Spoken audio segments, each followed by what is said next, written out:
for watching. Don't forget to like, comment, share and subscribe to Mufti Tariq Masood, famous scholar.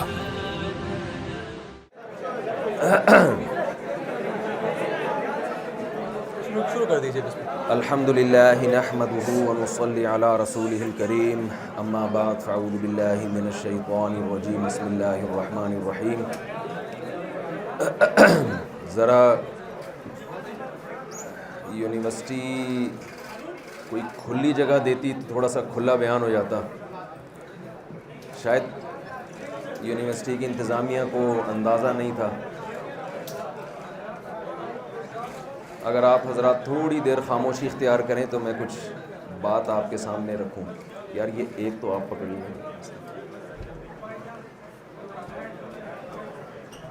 سب سے پہلے university عباسین university اسلام آباد کی انتظامیہ کا بہت بہت شکریہ کہ انہوں نے مجھے آپ حضرات سے مخاطب ہونے کا موقع دیا. تو انتظامیہ کا میں بہت شکریہ ادا کرتا ہوں. میں جو بیان کروں گا آپ کے سامنے وہ بیان نہیں ہے، بس گپ شپ ہے. ظاہر ہے اس ماحول میں تو بیان کرنا ہے بھی بہت مشکل کام. آپ ہیں بھی سب اسٹوڈنٹ، تو ایک گپ شپ والے انداز میں بات چیت ہوگی. کچھ میں کوشش کروں گا کہ اپنا پیغام آپ تک پہنچاؤں. اس پہ آپ کو کوئی سوال ہو، کوئی اعتراض ہو تو آپ بھی کر سکتے ہیں. دیکھیے آپ یونیورسٹی میں پڑھتے ہیں، یہاں طالبات بھی ہیں، طلباء بھی ہیں. میں ایک واقعے سے اپنا بیان شروع کرتا ہوں، اس سے سمجھ میں آئے گا کہ میں کہنا کیا چاہتا ہوں. میں جہاں رہتا ہوں میرے سامنے گھر میں ایک ڈاکٹر صاحب رہتے تھے. ڈاکٹر صاحب کے جو والد صاحب، ایک دن میں نے انہیں دیکھا، وہ گھر سے باہر رات شدید سردی میں سگریٹ پی رہے ہیں، روڈ پہ بیٹھ کے، فٹ پاتھ پہ بیٹھ کے. آپ کہیں گے یہ مفتی صاحب نے کیا شروع کر دیا، کوئی ہم قرآن و سنت بیان کرتے. اپنا انداز ہوتا ہے ہر شخص کا بات کو ڈیلیور کرنے کا. میں نے ان سے کہا کہ آپ رات 2-2:30 بجے اتنی سردی میں یہاں فٹ پاتھ پہ بیٹھ کے سگریٹ کیوں پی رہے ہیں؟ سوال بنتا تھا نا میرا، یہ گھر میں بھی پی جا سکتے. انہوں نے کہا کہ میرا بیٹا ڈاکٹر ہے، تو میں اگر گھر میں سگریٹ پیتا ہوں، دھواں پھیلتا ہے کمرے کے اندر، تو میرے بیٹے نے مجھے کہا ہے کہ اس دھوئیں سے میرے بچوں کو تکلیف ہوتی ہے، یعنی دادا کے پوتوں کو تکلیف ہوتی ہے دادا کی سگریٹ پینے سے. لہذا میرے بیٹے نے مجھے کہا ہے کہ ابا یا ڈیڈی یا پاپا جو بھی کہا ہوگا، آپ باہر جا کے سگریٹ پئیں. تو رات کو 2:30 بجے ابا کو کہاں نکالا گیا؟ روڈ. میں نے ان کے والد سے، ان بزرگ سے کہا، میں نے کہا آپ کا بیٹا ڈاکٹر بننے کے ساتھ ساتھ میڈیکل سائنس کی ایجوکیشن بہت ضروری ہے. ہم بھی بیمار ہوتے ہیں تو مفتیوں کے پاس نہیں جاتے، ڈاکٹروں کے پاس ہی جاتے ہیں. اس کی اپنی اہمیت ہے، اس کی فضیلت پر، اس میں کیا شریعت نے ترغیبات دی، اس پر میرے الگ لیکچرز ہیں. اس علم کی اہمیت کی کمی مقصد نہیں ہے. میں نے ان سے کہا کہ آپ اپنے بیٹے کو اگر میڈیکل سائنس کے ساتھ ساتھ قرآن بھی سکھا دیتے تو پھر آپ کا بیٹا دونوں پر عمل کرتا، اور وہ اپنے بچوں کو کہتا کہ جس کو تکلیف ہو رہی ہے دھوئیں سے، وہ تھوڑی دیر کے لیے گھر سے باہر چلا جائے، کیونکہ دادا حضور سگریٹ پی رہے ہیں. میں سمجھا پا رہا ہوں اپنی بات؟ تو یہ کتنی غیر اخلاقی حرکت ہے کہ اپنے باپ کو گھر سے باہر نکال دینا کہ بچوں کو تکلیف ہو رہی ہے. اس کا مطلب یہ ہوا کہ بچے باپ ہیں اور باپ کیا ہے؟ وہ بچے ہیں. کالز آتی ہیں میرے پاس بہت زیادہ لوگوں کی، میرا بچہ یونیورسٹی میں پڑھ رہا ہے، تمیز سے بات نہیں. آپ کے علاوہ کی بات کر رہا ہوں، آپ لوگ سب تمیز سے بات کرتے ہیں، اپنے والدین سے بھی، اپنے ٹیچر سے بھی. میں نے ان کو بتایا تھا کہ عباسین یونیورسٹی جو اسلام آباد میں ہے، ان کے علاوہ لوگوں کے بارے میں آپ کو سمجھا رہا ہوں، میں پہلے سے بتا دیا تھا. تو آپ لوگ دل پہ نہ لے کے جائیں کہ مفتی صاحب ہمیں کہہ رہے ہیں کہ یار بہت لوگوں کی کالز آتی ہیں, ماؤں کی کالز آتی ہیں کہ ہماری بیٹی اتنی اچھی یونیورسٹی میں پڑھ رہی ہے مگر تمیز سے ہم سے بات نہیں کرتی. والد کے فون آتے ہیں کہ ہمارے بیٹے پر ہم نے اتنا خرچہ کیا, اتنا اس کی ایجوکیشن پہ خرچ کیا مگر بیٹا مجھ سے تمیز سے بات نہیں کرتا. تو میں ان سے کہتا ہوں کہ آپ نے اپنے بچے کو جو علم سکھایا ہے اس میں جو سبجیکٹ اس کو پڑھائے جا رہے ہیں ان سبجیکٹ میں وہ ماہر اگر نہ ہو تو پھر آپ کے پیسے ضائع ہو رہے ہیں. لیکن آپ اس کا سلیبس مجھے دکھائیں, اس میں تمیز نام کا کوئی سبجیکٹ بولے نا بھائی, اس میں ہے ہی نہیں. میڈیکل سائنس میں کہیں دیکھا, ہم نے بھی بایولوجی تھوڑی بہت پڑھی ہے 9th کلاس میں, 10th میں, اور 10th میں تو نہیں تھی, 9th میں تھی, اور پھر میرا خیال ہے FSC پارٹ 1 میں تھی, یا پتہ نہیں 2 میں بھول گئے. تو اس میں بہت سارے سبجیکٹ تھے لیکن تمیز نام کا کوئی چیپٹر نہیں تھا. فزکس کی بھائی کیا ہو گیا, تمیز نام کا چیپٹر پڑھانے کی ضرورت ہے.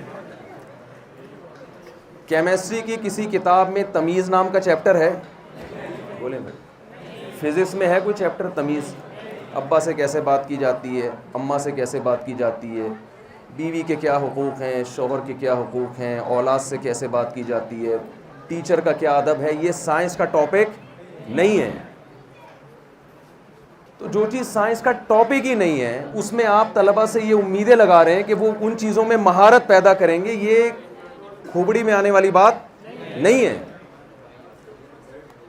دیکھیں ہمارے ہاں سب سے بڑا المیہ یہ ہے کہ جو شخص جو علم حاصل کر رہا ہے وہ اسی کو سب کچھ سمجھتا ہے. ہم یہ کہتے ہیں کہ گورے نے, انگریز نے اتنی ترقی کی لہذا تہذیب بھی ہمیں کہاں سے لینی ہے, انگریز سے لینی ہے. یہ بہت بڑی غلطی ہے ہماری. تہذیب یہ سائنس کا ٹاپک نہیں ہے. میرے پاس ایک ایتھیس آیا, ملحد, اور عجیب ملحد میں نے دیکھا, سر پہ ٹوپی, سفید کرتا شلوار, اور میرے پیچھے نماز بھی پڑھی اس نے. اس کے بعد آ کے بیٹھا کہ میں خدا کو نہیں مانتا. تو میں نے کہا یہ کیا ہو رہا ہے؟ انہوں نے کہا یہ تو کلچر کا حصہ ہے, تو پڑھ لیتے ہیں, جب مسجد میں آتے ہیں تو نماز ہی پڑھ لیتے ہیں. میں نے کہا کیوں نہیں مانتے آپ؟ کہنے لگا کہ مجھے اسلام سمجھ میں نہیں آتا. میں نے کہا کون سی چیز اسلام کی ایسی ہے جو آپ کو سمجھ میں نہیں آ رہی؟ تو کہنے لگا کہ اسلام نے جو کھڑے ہو کر پانی پینے کو منع قرار دیا ہے تو یہ خامخواہ کا حکم ہے. بیٹھ کے پانی پینا یا کھڑے ہو کر پانی پینے سے ہماری صحت کا کوئی تعلق, آپ کو جملہ تو کمپلیٹ کریں نا, صحت کا کوئی تعلق نہیں. یہ خامخواہ میں ایسے ہی کہہ رہی ہے بیٹھ کے پیو, ویسے کھڑے ہو کے بھی پی سکتے ہیں پانی, بہتر ہے. تو یہ ایسے ہی حکم دے دیا اسلام نے. وہ میرے سامنے بیٹھے ہوئے تھے, میں نے ان سے کہا کہ اگر آپ نے جو کرتا شلوار پہنا ہوا ہے, اگر آپ معذرت کے ساتھ چڈی بنیان میں بیٹھ جائیں میرے سامنے تو میڈیکلی کوئی آپ کی صحت کوئی نقصان ہوگا؟ کہنے لگے نہیں. میں نے کہا یہ کیا تکلف کیا ہوا ہے آپ نے کپڑے پہن کے بیٹھے ہوئے؟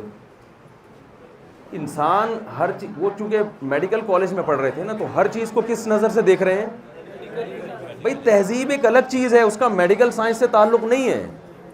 باپ کے احسانات کی وجہ سے باپ کے ساتھ کیسا سلوک کرنا ہے یہ آپ کو ڈاکٹر نہیں بتائے گا. ماں کے احسانات کیا ہیں, اس کے ساتھ کیسا سلوک کرنا ہے یہ آپ کو میڈیکل سائنس نہیں بتائے گی. ہم گورے کو فالو کر رہے ہیں, ان چیزوں میں فالو کریں جو گوروں کے پاس ہیں. جو چیز ہے نہیں گورے کے پاس, آپ اس میں گورے کو کیسے فالو کر رہے ہو؟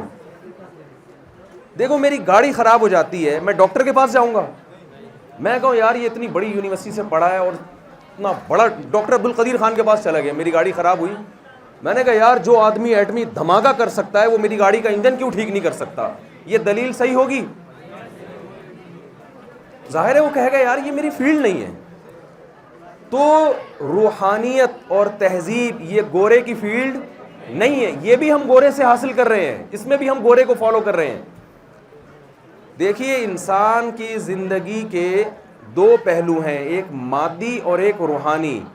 مادی اعتبار سے انسان اور گدھے میں کوئی فرق معذرت کے ساتھ نہیں ہے. گدھا بھی کھاتا ہے. چائنا سے ایک دفعہ ایک صحافی کا فون آیا، کوئی پاکستانی صحافیاں تھیں وہاں، کوئی مضمون لکھ رہی تھی. اس وقت ملالہ کا کوئی نیا بیان آیا تھا. خیر اس بیان کو غلط بھی بعض لوگوں نے پیش کیا. بھی میرا وہ ٹاپک نہیں ہے، میں ایک مثال سے بات سمجھانے کی کوشش کرتا ہوں. انہوں نے مجھے کہا کہ یہ جو نکاح کر کے زندگی گزارنا اور گرل فرینڈ بوائے فرینڈ کا جو کلچر ہے یہ غلط ہے، اس پر مجھے کوئی مختصر سی آپ دلیل دیں. اسلام girlfriend boyfriend culture کو نہیں مانتا نا، اسلام تو نکاح کو پروموٹ کرتا ہے. تو آپ اس کے غلط ہونے کی کوئی دلیل دیں مجھے. میں نے ان سے کہا کہ آپ مجھے بتائیں. اچھا میں نے ان سے پہلے معذرت کر لی کہ تھوڑا سا میں، کیونکہ بہت شارٹ میں جب بات کی جاتی ہے تو پھر زیادہ تمہیدیں نہیں باندھی جاتی. میں نے کہا مجھے آپ بتائیں کہ گدھے کا کوئی آپ نے سنا کہ ماموں ہے؟ بھائی گدھا ہے، آپ جب گدھے کا تعارف کرواتے ہیں یہ گدھا ہے اور یہ اس کے ماموں، کبھی سنا آپ نے؟ یہ اس کی خالہ ہیں، ہے بھائی، یہ اس کی پھپھی ہیں، یہ اس کی ممانی ہے، یہ اس کی بہو ہے، یہ اس کا داماد ہے. کبھی سنا؟ گھوڑے کے بارے میں کبھی سنا؟ آپ تعارف کروا رہے ہیں یہ میرا کتا ہے. یہ تو آپ کہیں گے کہ یہ بڑا زبردست شکار کرتا ہے، اتنے کلو گوشت کھا جاتا ہے، یہ ایسے جھپٹتا ہے، یہ فلاں جگہ سے میں نے خریدا تھا. یہ تعارف نہیں ہوگا کہ یہ میرا کتا ہے، یہ کتے کی خالہ ہے. کیا خیال ہے؟ کبھی ہوتا ہے؟ یہ کتے کا ماموں ہے، یہ کتے کی، یار آپ لوگ تو بولتے ہی نہیں بھائی، چاچو. کبھی سنا آپ لوگوں نے؟ انسان کا تعارف ہوتا ہے جب آپ کسی فیملی میں جاتے ہیں، انٹروڈکشن ہوتا ہے، یہ میرے خالو ہیں، یہ میرا داماد ہے، یہ میری بہو ہے، یہ میرے چچا ہیں، یہ میرے ابا ہیں. وجہ کیا ہے؟ گدھے کے رشتہ دار کیوں نہیں ہوتے؟ اس لیے کہ گدھے کا باپ، بولو، نہیں ہوتا. باپ نہیں ہوتا. سوال پیدا ہوتا ہے گدھے کا باپ تو ہوتا ہے، باپ کے بغیر تو کوئی پیدا نہیں ہو سکتا. لوگ کہتے ہیں نا مجبوری میں گدھے کو بھی باپ بنانا پڑتا ہے. وہ بنایا ہوا باپ ہوتا ہے، وہ حقیقی باپ نہیں ہوتا، بلکہ وہ جس کو باپ بنایا ہوا ہوتا ہے، انسان ہوتا ہے، اس کو آپ پیار سے گدھا کہہ رہے ہوتے ہو. تو آپ نے سنا ہوگا نا. اچھا خیر، اب آپ یہ دیکھیے کہ یہ گدھے کے رشتے کیوں نہیں ہوتے؟ اس لیے کہ گدھے کا باپ نہیں ہوتا. حالانکہ ہوتا ہے، میڈیکلی ہوتا ہے باپ، لیکن اس کو باپ کہتے نہیں ہیں، اس لیے کہ گدھے اور گدھی میں نکاح نہیں ہوتا. باپ کا رشتہ وجود میں آتا ہے نکاح سے. نکاح جس قوم میں جہاں نہیں ہے تو وہاں باپ نہیں، اور باپ نہیں ہے تو سارے رشتے جو وجود میں آتے ہیں وہ سارے ختم ہو گئے. گوروں میں اب آپ کو یہ سننے کو نہیں ملے گا کہ یہ امریکہ کا صدر ہے، یہ اس کی خالہ ہے، یہ اس کی پھپھی ہے. کبھی سنا آپ نے اوباما کی پھپھی کا بیان آیا ہے، اوباما کی خالہ ملنے؟ یہ سب رشتے ختم ہو گئے. تو بھائی انسان میں اور گدھے میں فرق کیا رہا پھر؟ انسان کو جانوروں سے جو چیز ممتاز کرتی ہے وہ تہذیب ہے، اور تہذیب کی ابتدا نکاح سے شروع ہوتی ہے، اور زنا سے تہذیب انسان کی ختم، رشتے ختم، تو تہذیب ختم ہو گئی. ہمارے ایک دوست میرے شاگرد جرمنی میں، ان کا ارادہ تھا جرمنی میں ہی رہنے کا. ظاہر ہے یہاں لوڈ شیڈنگ ہے، یہاں سیل دیکھ لیں آپ، ٹھیک ہے نا. تو یہاں مسائل ہیں، جرمنی میں یہ سب مسائل نہیں ہیں. وہیں یونیورسٹی میں پڑھے ہیں، میرے شاگرد ہیں. پہلے جرمنی کی یونیورسٹی سے انہوں نے نفسیات میں ماسٹر کیا، اس کے بعد جامعۃ الرشید میں عالم بنے، دونوں تعلیمات حاصل کی. تو انہوں نے مجھے بتایا کہ میرا ارادہ تھا جرمنی میں سیٹل ہونے کا. ایک دن میں نے ایک منظر دیکھا، اس کے بعد میں نے ارادہ کیا میں خود رہوں گا، اپنی فیملی کو کبھی یہاں نہیں لے کے آؤں گا. میں نے واکر میں ایک بڑھیا کو دیکھا کہ چھوٹی بچی کو پارک میں لے کے چہل قدمی کر رہی ہے، واکنگ کر رہی ہے. ایک جرمن بڑھیا کو دیکھا. آپ انگریزوں کی جوانی دیکھتے ہو، کبھی انگریزوں کا بڑھاپا بھی جا کے دیکھا کرو، اور انگریزوں کے بوڑھوں کو اپنے بوڑھوں سے کمپیئر کیا کرو آپ. تو کہتے ہیں کہ میں نے ایک بڑھیا کو دیکھا کہ وہ ایک چھوٹی سی بچی کو، اپنی پوتی نواسی کوئی بھی، اسے واکر میں لے کے گھوم رہی ہے. کہتے ہیں مجھے بڑا اچھا لگا کہ کسی بڑھیا کی گود میں ہم نے بچہ دیکھا. عورت بوڑھی کی تو یہ فطرت ہوتی ہے نا، بوڑھے پوتے نواسوں میں دل لگاتے ہیں. وہ بڑی خوشی ہوئی مجھے کہ یار چلو آج تک یہ منظر نظر نہیں آیا تھا. پاکستان میں تو دیکھا تھا نانیاں دادیاں، ہمیں بھی اپنی دادی یاد آتی ہیں. دادیاں کتنی گھر کی رونق ہوتی ہیں. اور آپ دادیوں کو بوجھ نہ سمجھو، یہاں جتنی خواتین ہیں انتہائی معذرت کے ساتھ سب نے دادیاں بننا ہے، اور انتہائی معذرت کے ساتھ جتنے مرد لڑکے یہاں پر ہیں سب نے ایک دن دادا نانا بننا ہے.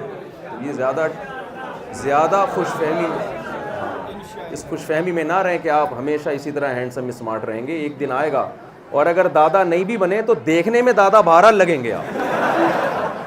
آپ سب نانیاں دادیاں لگیں گی دیکھنے میں، چاہے نہ بنے آپ، لیکن آپ سب نانا دادا لگیں گے دیکھنے میں چاہے نہ بنے. تو اس لیے میں کہتا ہوں دیکھنے میں اگر لگیں تو بنے ہوئے بھی ہونے چاہیے آپ. کیا خیال ہے؟ تاکہ پوتے نواسوں کی طرف سے عزت تو ملے آپ کو. خیر، تو انہوں نے کہا کہ اس بڑھیا کو میں نے دیکھا واکر میں ایک چھوٹی سی پوتی یا نواسی کو لے کے گھوم رہی ہے. تو مجھے بڑا اچھا لگا، کیونکہ وہاں بوڑھی عورتیں، میں نے خود بھی دیکھا ہے، میری بھی ٹریولنگ ہوئی ہے، سارا دن تنہا بیٹھتی ہیں، کوئی ان کا دل بہلانے والا نہیں ہوتا. ہمارے ہاں بوڑھیوں کے پاس کام ہے، بہوؤں کی غیبت کرنا اور پڑوسیوں کی غیبت کرنا. ٹائم اچھا پاس ہوتا ہے. کوئی ملنے کے لیے آئی ہوئی ہے، اس سے اپنے دکھڑے سنا دینا، جب وہ جائے گی تو پھر اس کے دکھڑے کسی اور کو سنانا. تو یہ تو ملاقاتیں ہوتی ہیں تو یہ مزہ ہوتا ہے نا.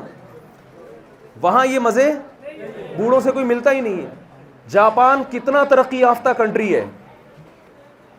میڈ ان جاپان اگر کسی چیز پہ لکھا ہوا ہو، بشرطے کہ جاپان ہی میں لکھا ہو، ورنہ ہمارے ہاں بھی لکھ دیا جاتا ہے میڈ ان جاپان. جاپان میں ہی کسی چیز پر اگر میڈ ان جاپان لکھا ہوا ہو تو آپ آنکھ بند کر کے اس کو خرید لیتے ہیں.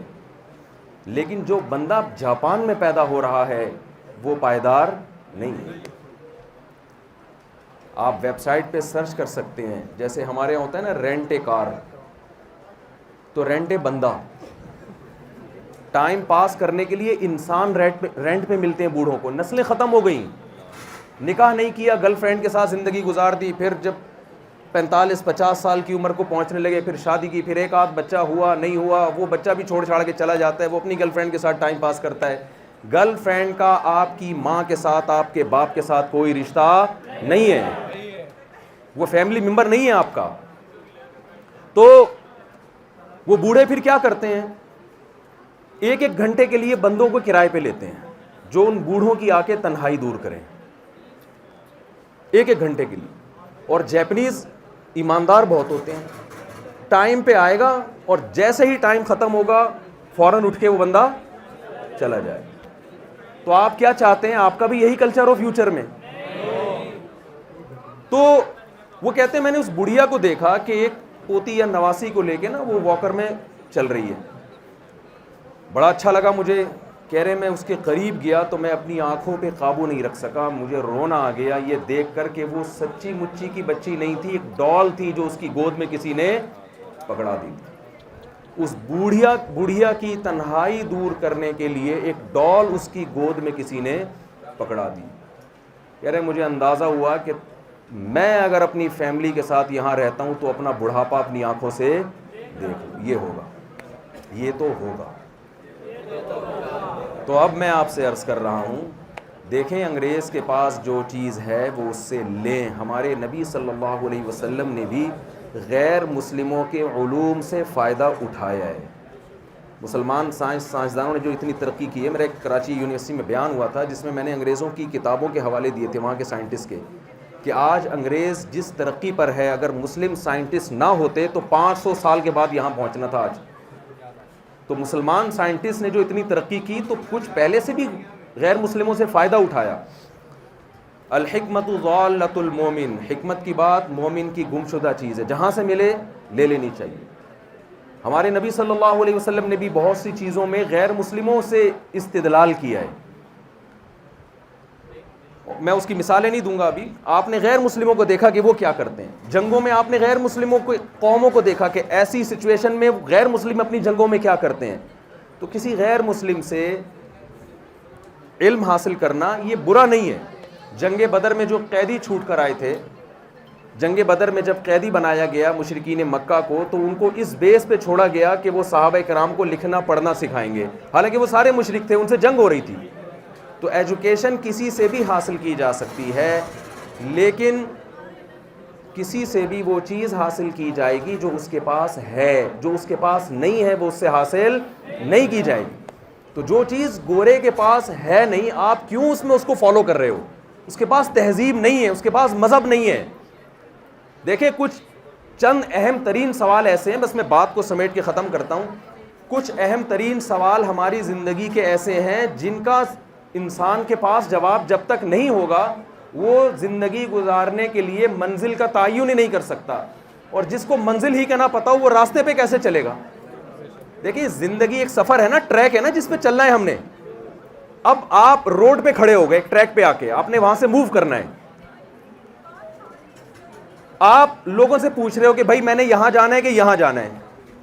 فار ایگزامپل کوئی کراچی سے نیا اسلام آباد آیا, وہ روڈ پہ آ کے کھڑا ہے, 4 روڈ نکل رہے ہیں, ادھر بھی ادھر بھی ادھر بھی اور ادھر بھی. تو اب آپ مجھے بتائیے, میں مثال کے طور پہ روڈ پہ آ کے کھڑا ہوا ہوں اور پوچھ رہا ہوں لوگوں سے یار جانا کدھر ہے, تو لوگ بولیں گے مفتی صاحب آپ کی منزل کہاں ہے, اس حساب سے ہم آپ کو بتائیں گے. عباسین یونیورسٹی جانا ہے تو یہ والا روڈ جاتا ہے. آپ نے اگر شاہ فیصل مسجد جانا ہے تو یہ والا روڈ جاتا ہے. تو پہلے منزل کا تعین ہوگا, پھر اس کو سامنے رکھ کے ٹریک متعین کیا جائے گا نا. گورے کو یہ پتہ ہی نہیں ہے کہ ہماری منزل ہے کیا. تبھی آپ دیکھیں آج کل یونیورسٹیوں میں کیسے ڈائلاگ ہے, آپ سے پوچھا جائے کہ آپ کو کیوں پیدا کیا گیا, کن اصولوں پہ زندگی گزارو گے, تو جواب میاں بیوی میں محبت ہو نا, جو کہ عام طور پہ ہوتی نہیں ہے, تو وہ کیا کہتے ہیں,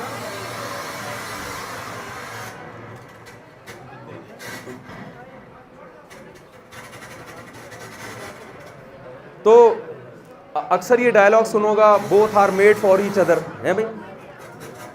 عاشق اپنی معشوقہ سے کہتا ہے مجھے تمہارے لیے بنایا گیا, اور یہ کہتی ہے مجھے تمہارے لیے بنایا گیا. اس کا مطلب یہ اگر مر گیا تو آپ کا تو پیدائش کا مقصد ختم, پھر آپ کو تو ٹرک کے نیچے آ جانا چاہیے. شور شرابہ کیسا ہو رہا ہے بھائی؟ تھوڑا سا آپ خاموشی اختیار کر لینا, بس میں بات کو سمیٹ رہا ہوں, ختم کر رہا ہوں. اچھی مثالیں آنا شروع ہوئی ہیں تو شور شرابہ شروع ہو گیا. ہم کہتے ہیں ہم آپ کے لیے بنے, وہ کہتے ہیں ہم انسانیت کے لیے بنے, تو ہم خود بھی تو انسانیت میں داخل ہیں, تو ہم اس کا مطلب اپنے لیے بنے. یہ ایسے سوالات ہیں جن کا کسی کے پاس کوئی جواب نہیں ہے. ایک خاتون کا کل فون آیا, سسرال میں بہت ظلم ہو رہے تھے ان کے اوپر نا, تو مجھے کہنے لگی کہ میں نے کہا آپ شوہر سے علیحدگی لیں, اتنا زیادہ عذاب میں اگر ڈالا ہوا ہے, وہ ڈپریشن کی گولیاں کھا رہی ہیں. تو کہہ رہی ہے میں سوچتی ہوں کہ میری بچی کا کیا ہوگا. تو میں نے کہا آپ بھی تو کسی کی بچی ہو نا, پہلے اپنے ماں باپ کی بچیوں کا سوچو, اس کے بعد اپنی بچیوں کا سوچو. تو انسان اگر انسان کے لیے بنا ہے تو پھر اس کا مطلب پہلے میں بھی تو ہوں نا اس میں, تو اس کا مطلب میں اپنے لیے بنا ہوں.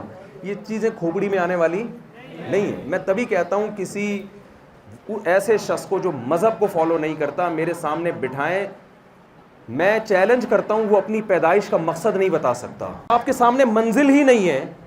دیکھیں انگریز جو موٹیویٹر ہوتے ہیں نا, اپنی قوم کو موٹیویٹ کرتے ہیں, اچھے اخلاق اختیار کرو اور اچھی زندگی گزارو, اکثر موٹیویشن کے لیے وہ ایک مثال دیتے ہیں. بس وہ مثال دے کے میں اپنی بات ختم کرتا ہوں.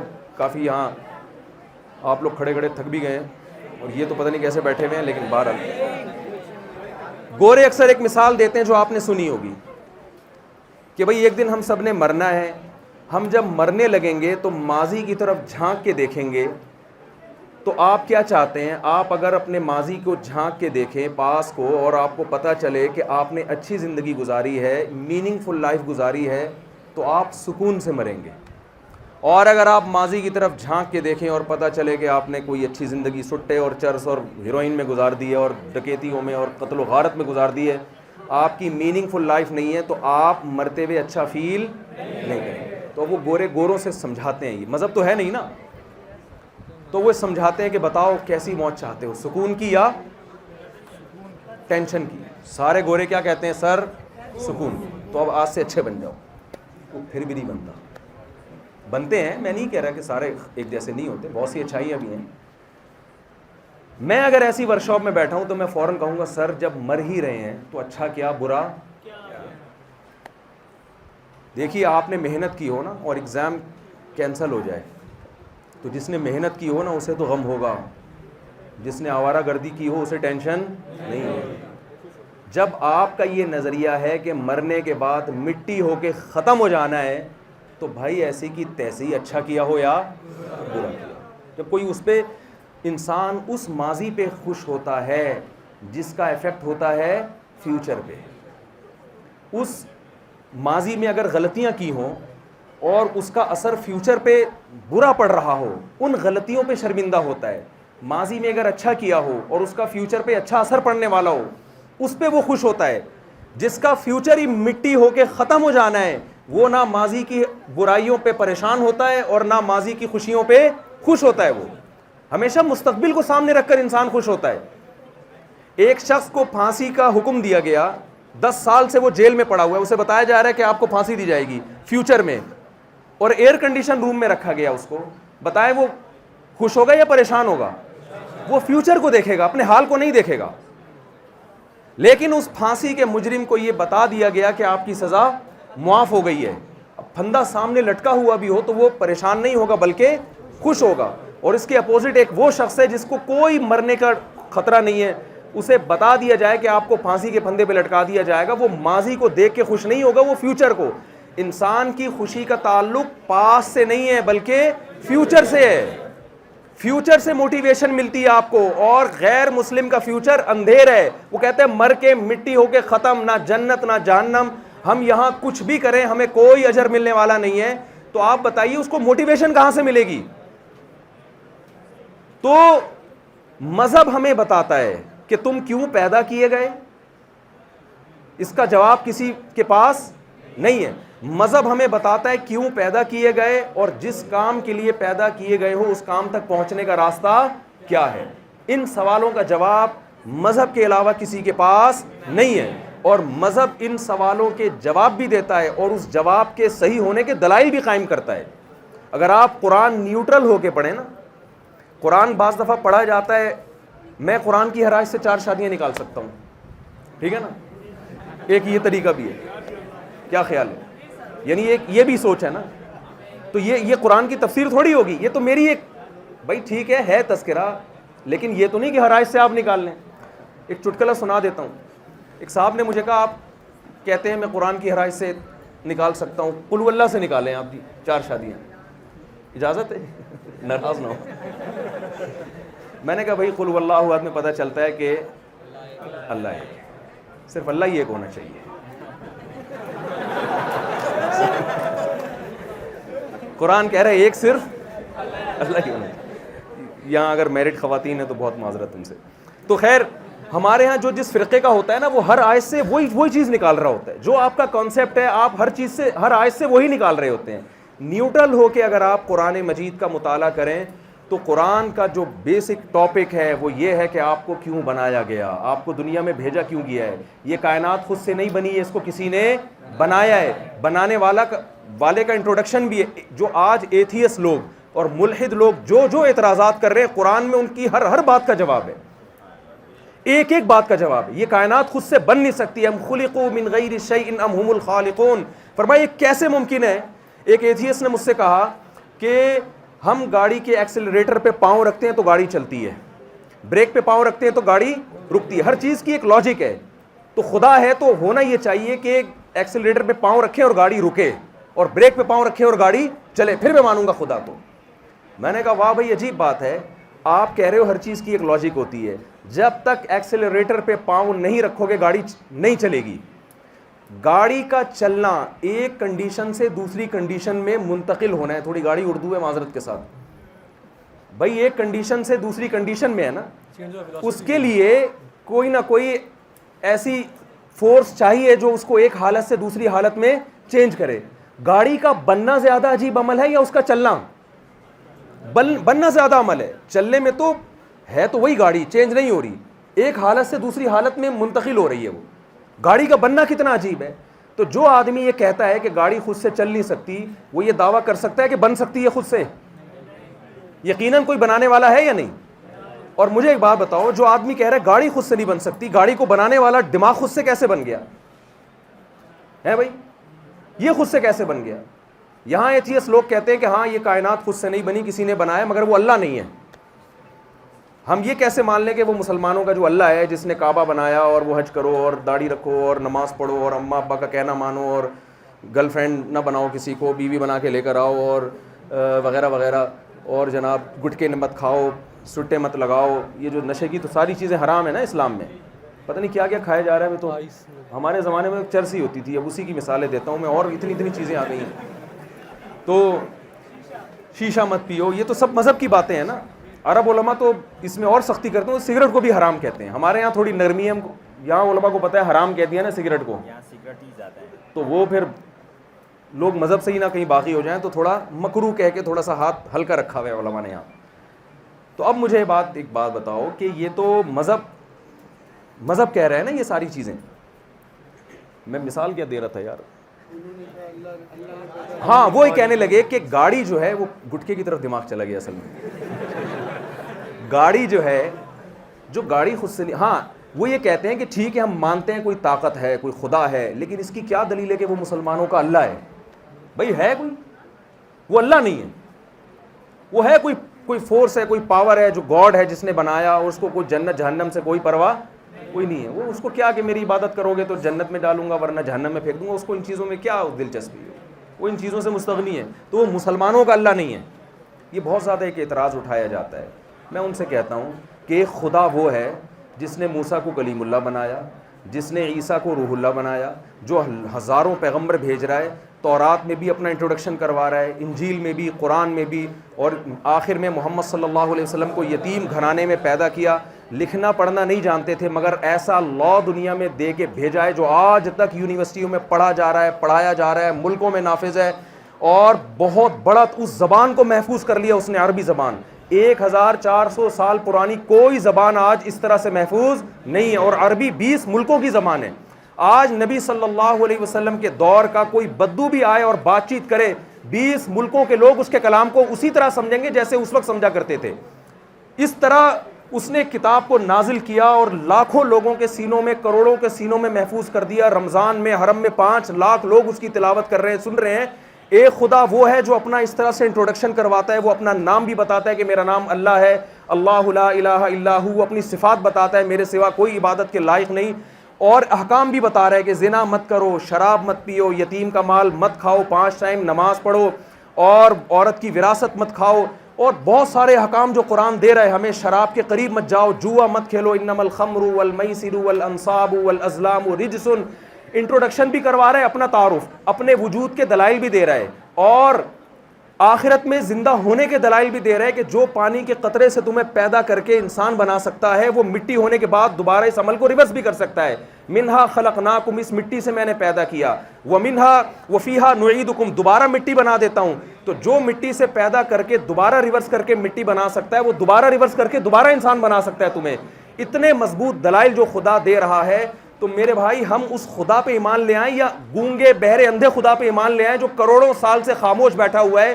اصل خدا خاموش بیٹھا ہوا ہے, اور جھوٹا خدا معاذ اللہ وہ اپنا تعارف کروا رہا ہے, لوگوں کو اپنی عبادت کروا رہا ہے, اور اصل کو بولنے کی توفیق ہی نہیں مل رہی. تو گونگے بہرے اندھے کاڑے خدا پر ایمان بہتر ہے, یا اس خدا پر ایمان بہتر ہے جو ہزاروں سال سے اپنا تعارف کروا رہا ہے, پیغمبروں کو بھیج رہا ہے؟ تو یہ ایسے لوگ ہیں کہ ان کے پاس ان سوالوں کے کوئی جواب نہیں ہے, تو ہم اس خدا کو مانتے ہیں. تو اس خدا نے ہمیں بتایا ہے کہ تمہیں اس نے اپنی غلامی کے لیے پیدا کیا. تو آپ جو علم بھی حاصل کریں, اس میں آپ جب تک اللہ کی رضا کی نیت نہ کریں, اس وقت تک وہ علم آپ کے لیے فائدہ مند نہیں ہے. بس آخری مثال, اور واقعی آخری, سچی مچی کی آخری مثال, ٹھیک ہے نا, وہ دے کے میں اپنی بات ختم کرتا ہوں. دیکھیے, اسلام آپ کو ایجوکیشن سے روکتا نہیں ہے, بلکہ اور زیادہ ترغیب دیتا ہے آپ کو. لیکن اسلام کا فلسفہ سمجھانے کے لیے میں 2 حدیثیں بیان کروں گا. ایک حدیث میں آتا ہے, ایک صحابی نے درخت لگایا, آپ صلی اللہ علیہ وسلم نے ان سے فرمایا کہ تمہاری عمر ہو سکتا ہے ساتھ نہ دے، جب اس درخت کے پھل دینے کا وقت آئے تو تمہاری زندگی تمام ہو چکی ہو. یعنی بتایا جا رہا ہے کہ یہ تم کیا کر رہے ہو، درخت لگا رہے ہو، دنیا میں دلچسپی لے رہے ہو. وہ ہے نا وہ KPK میں ایک دفعہ ہمارے ایک میزبان نے میری دعوت کی اور مجھے رات کو سونے کے لیے بستر دیا. اس بستر کے تکیے پہ یہ شعر لکھا ہوا تھا: آگاہ اپنی موت سے کوئی بشر نہیں، سامان 100 برس کا پل کی خبر نہیں. میں نے کہا بھائی یہ شعر بہت اچھا ہے مگر یہ یہاں کا ادھر لکھنے کا نہیں ہے، سوتے ہوئے آدمی کو آپ ڈرا رہے ہو. تو حقیقت تو یہی ہے نا، 1 منٹ کی خبر نہیں ہے اور آپ پلاننگ کر رہے ہو کئی سال کی. تو نبی صلی اللہ علیہ وسلم نے اس حدیث میں ایسا لگتا ہے کہ درخت لگانے کی حوصلہ شکنی کی جا رہی ہے. میں سمجھا پا رہا ہوں اپنی بات؟ لیکن دوسری حدیث جو بخاری مسلم کی حدیث ہے، آپ صلی اللہ علیہ وسلم نے فرمایا جس نے درخت لگایا جب تک چرند پرند اس سے کھاتے رہیں گے اس کو قبر میں بھی ثواب ملتا رہے. دو متضاد باتیں ایک ہی پیغمبر کی طرف سے ہو سکتی ہیں.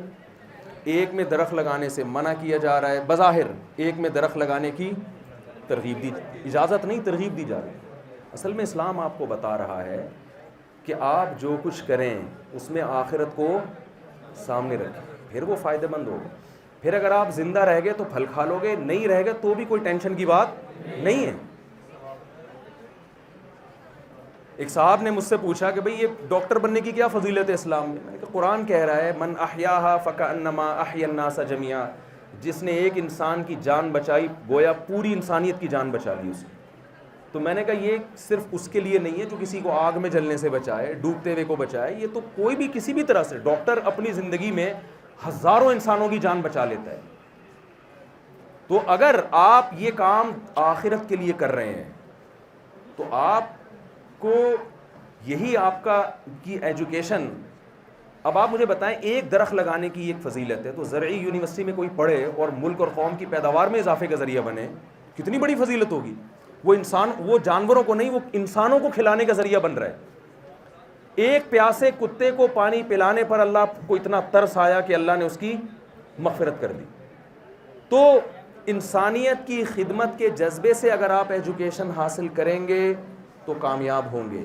اس سے ایک باؤنڈری کھنچ جاتی ہے کہ آپ نے ان شعبوں کو اختیار کرنا ہے جس میں انسانیت کی خدمت ہو. کچھ شعبے ایسے ہیں جس میں انسانیت کی کوئی خدمت نہیں ہے، اس میں آپ کو ثواب نہیں ملے گا. شراب بنانے کی فیکٹری میں اگر آپ جاب کرتے ہو، گورا تو کہے گا کہ آپ انسانیت کی خدمت کر رہے ہو، مگر اللہ کی نظر میں یہ خدمت نہیں ہے. تو یہ چند باتیں ہیں جو میں نے آپ کے سامنے عرض کرنی تھیں، جس کا خلاصہ یہ، میں بس بات ختم کر رہا ہوں. خلاصہ یہ کہ دیکھیں آپ ایجوکیشن حاصل کریں، گوروں کی تعلیم سے آپ فائدہ اٹھائیں، یہ چیز ان کے پاس ہم سے زیادہ اچھی ہے، لیکن آپ تہذیب میں ان کو فالو مت کریں. تہذیب سکھانے کے لیے اللہ نے پیغمبروں کو بھیجا ہے، انگریزوں کو نہیں بھیجا. سمجھ رہے ہیں؟ انسان کو انسان کا بچہ بنانے کے لیے اللہ نے پیغمبروں کو بھیجا ہے. تو جو چیز جس کے پاس ہے وہیں سے لینی چاہیے. بس اس بات کے ساتھ میں اپنی بات کو ختم کرتا ہوں.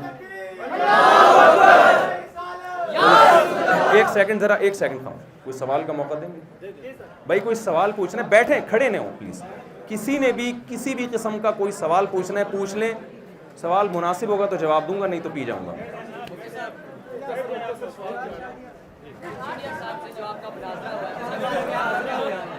یار یہ انجینئر کا ٹاپک یہاں نہ چھیڑیں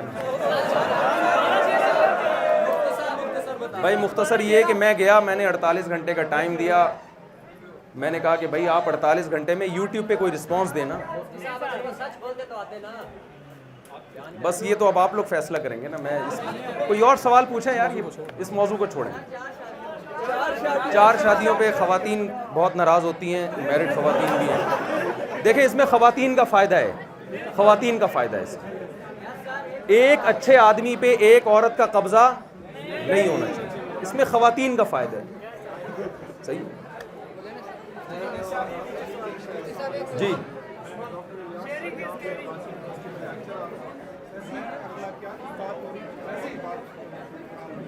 جی بس میں جا رہا تھا. جی جی, اگر مختصر ہو جائے نا, بس میں تو بہت لمبا گئے ہوں گے آپ. وہاں پہ میں جا رہا تھا, کوئی بچہ بیٹھا ہوا تھا, بند کر دے کہ آدمی آگے سے